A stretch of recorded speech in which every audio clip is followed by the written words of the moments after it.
사순 제4주간 금요일 지혜서의 말씀입니다. 악인들은 옳지 못한 생각으로 저희끼리 이렇게 말한다. 의인에게 덫을 놓자. 그 자는 우리를 성가시게 하는 자.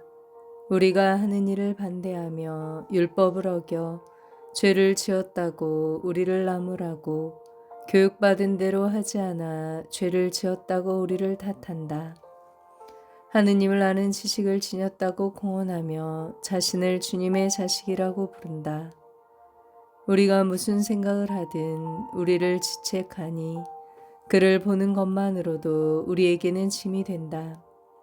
정녕 그의 삶은 다른 이들과 다르고 그의 길은 유별나기만 하다. 그는 우리를 상스러운 자로 여기고 우리의 길을 부정한 것인 양 피한다. 의인들의 종말이 행복하다고 큰 소리치고 하느님이 자기 아버지라고 자랑한다. 그의 말이 정말인지 두고 보자. 그의 최후가 어찌 될지 지켜보자. 의인이 정녕 하느님의 아들이라면 하느님께서 그를 도우시어 적대자들의 손에서 그를 구해주실 것이다. 그러니 그를 모욕과 고통으로 시험해 보자. 그러면 그가 정말 온유한지 알 수 있을 것이고 그의 인내력을 시험해 볼 수 있을 것이다. 자기 말로 하느님께서 돌보신다고 하니 그에게 수치스러운 죽음을 내리자. 이렇게 생각하지만 그들이 틀렸다. 그들의 악이 그들의 눈을 멀게 한 것이다.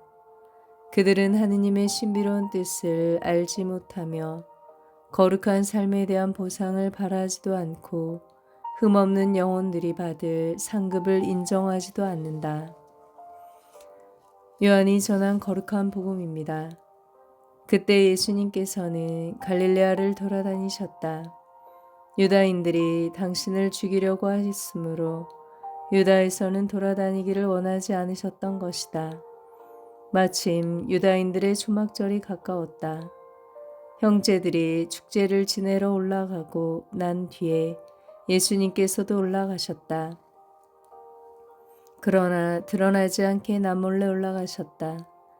예루살렘 주민들 가운데 몇 사람이 말하였다.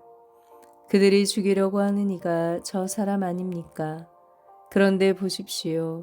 저 사람이 드러내놓고 이야기하는데 그들은 아무 말도 하지 못합니다. 최고위의 위원들이 정말 저 사람을 메시아로 알고 있는 것이 아닐까요? 그러나 메시아께서 오실 때에는 그분이 어디에서 오시는지 아무도 알지 못할 터인데 우리는 저 사람이 어디에서 왔는지 알고 있지 않습니까? 그래서 예수님께서는 성전에서 가르치시며 큰 소리로 말씀하셨다.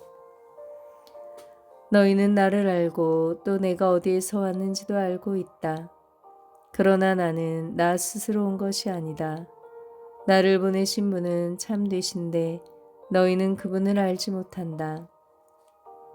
나는 그분을 안다. 내가 그분에게서 왔고 그분께서 나를 보내셨기 때문이다.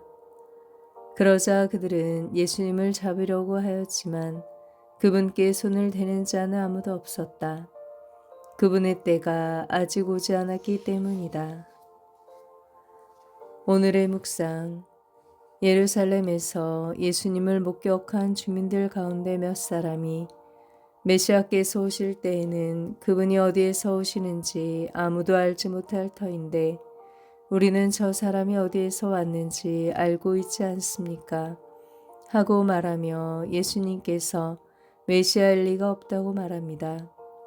이들은 수석 사제들과 백성의 원로들을 그들이라고 부르며 그들이 예수님을 죽이려 한다는 것을 알고 있다는 데서 그들과 같은 생각을 지닌 부류라고 판단해 볼 수 있습니다. 이들은 메시아가 어디에서 오는지 아무도 알지 못한다는 잘못된 지식에 기대어 예수님을 인정하려 들지 않습니다.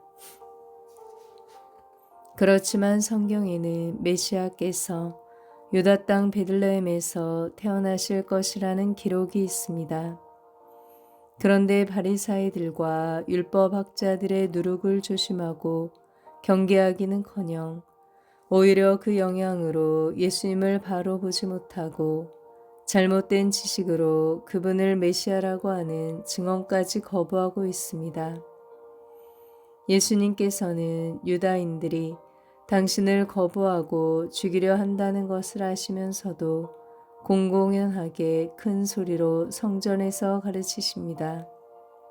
세례자 요한의 두 제자는 와서 보아라 라는 말씀을 듣고 편견이나 왜곡된 시선이 아닌 그저 있는 그대로 와서 보고 처음으로 예수님을 메시아로 고백합니다. 예수님께서는 우리가 당신을 볼 수 있도록 숨으시지 않고 들을 수 있도록 공공연하게 큰 소리로 말씀하십니다. 그분을 보고 그분의 말씀을 듣는데 걸림돌이 무엇인지 살펴 마음을 그분께로 돌려야 하겠습니다.